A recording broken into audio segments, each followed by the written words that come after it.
Many people will call us saying that they want an uncontested divorce or simple divorce, but they confuse uncontested with a divorce of no fault. So when someone is talking about a simple divorce, what we're talking about is a case that has absolutely no claims other than they want a divorce.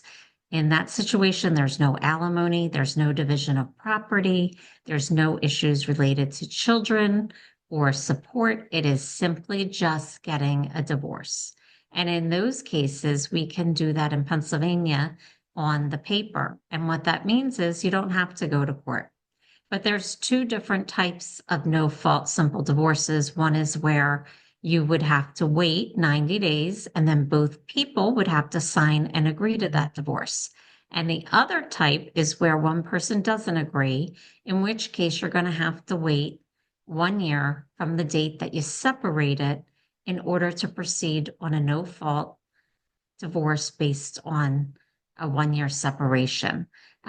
You do need to be able to serve the person, so you're going to need their address, or you're going to need to get special permission from the court that you can serve them some other way, but you're going to have to show all the attempts you made to try to serve them. If, however, you have issues that need to be resolved, whether that's assets, debts, custody, support, or if you want alimony, then more than likely you're going to be going through a divorce that involves issues that would not be a flat fee in our office and will involve a hearing if you can't reach an agreement. So when you're talking to an attorney for the first time and you say no fault divorce, or you think no fault divorce, most divorces in Pennsylvania are no fault. They're either going to be by consent or they're going to be 1 year separation, in which case you don't need the consent and they're no fault.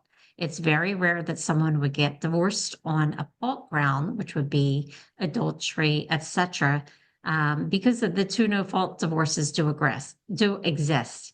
But that doesn't mean it's a no asset case. And if your spouse has retirement accounts or your spouse has a house that they own before the marriage, there are still issues pending because you are entitled to the increase in value during the marriage and you're entitled to a share of your spouse's retirement account.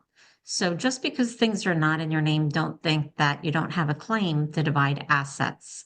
And if your incomes are different, there's usually an alimony component, regardless of how long you're married in Pennsylvania. If you have any questions, you can always reach out for a free consultation to our office, or you can call your local legal aid and they can direct you to someone that can help you.